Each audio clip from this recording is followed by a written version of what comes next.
One battle after another, Phil. It's making the raves. Everyone's talking about this movie. Fortunately, I didn't get to go watch it this weekend. And it killed me. Frustrated me even. Honestly, if anything, quite the annoyance that I didn't get to watch this movie. Because I want to watch this movie so badly. Phil, I want to hear what you thought. Everyone's saying this is one of DiCaprio's best movies in a portfolio that's already filled with some of the best movies ever. Yeah. What did you think of One Battle After Another? Well, I don't think that this is Leonardo DiCaprio's like best movie. Ooh, but hot take.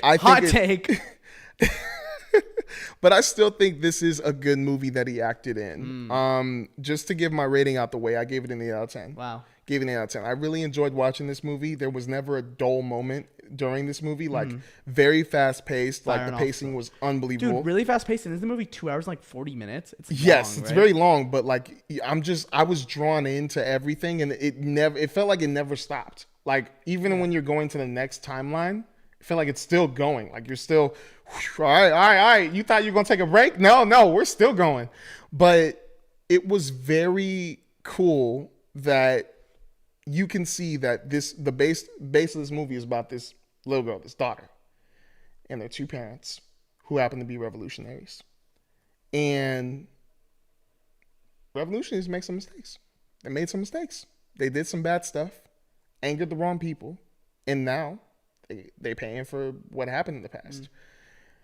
You flash forward, father and daughter, they're the ones who are together, and they still got to fight their battles. The father does, at least. The daughter's still trying to understand what that's going on. But it's affecting them. Daughter gets taken away. Father's trying to find her. But next thing you know, you got this whole other situation that's happening with the colonel. Name is Colonel Lockjaw, who apparently had a relationship with the mother. And that creates some stuff with this. And that is like what the main plot of this is going through. But what makes this movie even better is the stuff happening between these plots. Because there are like little small secret groups in this that happen to collide with this main plot. And it was just crazy to see it unfold. Like, I'm trying to remember the count of how many secret groups or secret militias there were. I think there were 5 or 6. But all of them were just, the way they like collided with it was just like crazy and wacky. I was like, what the heck? What is going on here? So there's a couple conversations I can take this in, right? Yeah. I haven't seen the movie. I plan on watching it. I'm not going to promise this weekend because I want to watch Tron this weekend, even though hearing mixed things. So we'll see. I don't care, bro. People can hate Tron. Look, guys, really fast, side tangent. Who's surprised? I figured. No one should be surprised. But Tron Legacy was so good. No one thought that when it came out. Give us 10 years and everyone will think Ares is the best movie ever. All the little TikTok, whatever is TikTok, in 10 years, everyone will think it's the best movie ever. Anyways, let's have a conversation. Let's have Oscar conversation. Okay. Got you. This movie reviews I sent them to both of you. I was like, dude, 97 on Metacritic is unheard of. Yeah. That's Wall-E numbers. That's insane. Letterboxd, 4.4. That's insane. Yep. IMDb, I'm pretty sure it's like an 8.3. Yeah, what the heck? That's crazy. It's That's crazy. So Phil, I need to know, like, we're getting to Oscar season in a 8.3. few months. What are we out? 6, 8, October, November. Yeah, like 6 months. March, right? Yeah. It's gonna be between this and Sinners, probably. It's a hard comparison. I wish Twinless was there. Unfortunately, I hope it that's will. just like it's Twinless isn't gonna be in that conversation. Yeah. Unfortunately, but it's gonna be between those two movies. Yeah. So I need to know: 1, is this movie overrated? Is everyone gassing up this movie? Is that true? Is it really that good? And also, do you think this movie will demolish the Oscars? Like, do you think this will take home a lot of the awards? You think it'll be split between the two, Sinners and that? Do you think it'll take home Best Picture? So to me, I wouldn't choose Love or Sinners. I wouldn't, personally. Sinners is my choice still. Or no, it's between Twinless and Sinners. I still got to watch both again. But with One Battle After Another, I can see why people are going crazy about it, because it's very well directed. There's a story that you can follow that is pretty good. And there are things that are happening of today that Paul Thomas Anderson did a good job of showing going along with it. But I do think that there is some overhypeness to it because Heard you here first. I can see why people are giving it 9 out of 10s, 10 out of 10s and everything. But to me, it is like a 7, 8 type of movie. But it's only because I feel like the real issues that they tackle or that was shown in the movie could have been fledged out more. Because once again, the main plot of this movie is about a father trying to get back his daughter and trying to keep her safe. But then when you have it woven with like all the like stuff going on today and like still trying to find, like, that's nice, but I think it still should have dove into that a little bit more. Should have played into that more. Should have been like, if that is going to be what you're showing through the movie, use it more. But I don't know. It's tough because it still was very well directed, very well planned out, very well shot. And I think that's what's going to really sell it, especially since you have those real issues in it. But I don't know. If you're thinking in the minds of like the council, yes, the Oscars council, 1000%. Do you think this movie will take over for Sinners? You think it'll beat Sinners? I think it could. You think so? I think it could. Like, I'm so curious. I need to watch it. I genuinely. Do you think I'd like this movie? I think you would. I don't know how much, because I think you could be in the 7, 8 range like me, but I think you could also just be out of the blue like, no, I loved all the chaos that was going on and I love how they moving this together, moving that, and I could see you going to a 9 to 10. But to be honest, what I predict you to pick, and I could be totally wrong, I think you're gonna go 8 out of 10 as well. Okay, I think you will. This movie tackles a lot of like social issues and stuff going on now. Sinners does a lot, has a lot of commentary on like social issues and things as well. I know, I don't know if this is a question I should ask. I'm gonna ask it anyway. Do you think Sinners does a better job of telling a commentary than this movie does? Like, do you think Sinners does a better job of fleshing out its commentary way more than One Battle After Another does, or no, not really? Because you said it like you felt like it kind of like doesn't get into a lot of like the things that it's trying to say. Like, you kind of wish it said a little bit more. While Sinners, I feel like on the other hand, from what I watched, thought it perfectly encapsulated what we talked about with like stealing culture and like all the other stuff. But, sorry, that's how I was waving something. You just itching his head. No, it's no problem. Yeah. But like with me, I feel like, obviously, I'm going to go with Sinners only because I really could understand it a little bit better. But also, I'm black, so that's another thing. I don't see the correlation. No. But yeah, like, I feel like it just touched me more in a personal way. But like thinking about like One Battle After Another, I think a lot more people can understand what's going on a little bit easier. Because when I was talking to my friends about Sinners, some of them didn't understand the culture part of it. They didn't understand like what it was trying to say. And I can see why. It was, it definitely was a little bit. We had a great conversation. Yeah. Check it out. Quick plug. Check out our conversation on Sinners. One of our earlier episodes. We had a great conversation. Yeah, I can see why. But also with One Battle After Another, I can see way more people understanding that a little bit more. It's a little more because of what's going on today. Yeah. But like, that's why I can see One Battle After Another winning over Sinners. But to me, I connect with Sinners more. So that's a very good question. But I think that's also just something that I think just depends on perspective. Because my perspective, I love Sinners over One Battle After Another. Freaking good movie. Love it.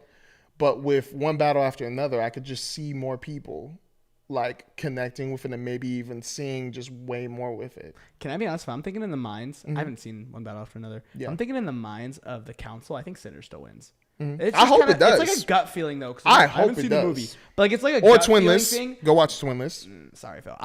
Everyone should go watch Twinless. It's a freaking phenomenal movie, and it should be in that conversation. But unfortunately, it's just for what the movie is. It's not going to be in the conversation. I just wish, bro. Sinners. I feel it in my gut that like that's a movie that I think will win Best Picture unless something comes out to beat it. I think this is the conversation. This is the other one, but I don't know. There's something about Sinners that I just think is so like different and genius and beautiful. I don't know, dude. I see the clip. It's like the little edit, and it's of Michael B. Jordan talking. It's at the end of the movie.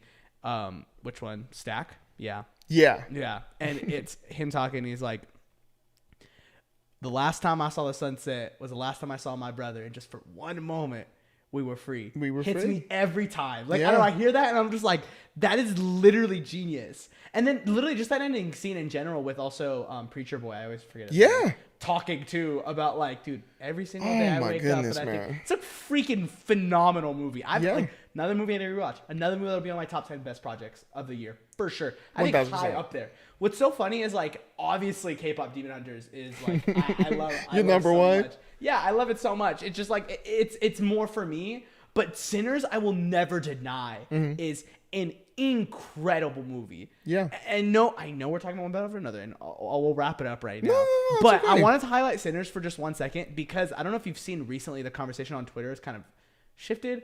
What happened? I mean, I think we can kind of understand what kinds of people are hating on Sinners, but like, and that, you could not like Sinners. That's a very fine thing. It's a very normal thing. But I think it's important to understand that there's a difference between just not liking something and absolutely hating it. Yeah. You know, when you hate something, you think there is nothing redeeming about this movie. There's no good quality about it. There's nothing you see that can be good about it. You know, like I could walk out of Sinners and be like, yeah, I don't really like it. But I think the movie is shot great. I think it has great writing. I think it has all these great things. It just didn't work for me. That's a different conversation. Yeah. But like, there's people always bring up the super big, like, fire and the singing scene, right? Oh, yeah. And people go, that was pretty garbage. I've been seeing that lately, and I'm like, what are you talking about? Bro, like, why are we turning? That's what I mean. Like that's why when it comes to, like, for example, like when I was saying like some people can't connect with that, I feel like it's just because they're not understanding how culture is being talked about in that scene. And it's hard. I don't understand how you can't get it because they show you, even though there are mainly black people in there, there's still other cultures in there that they show,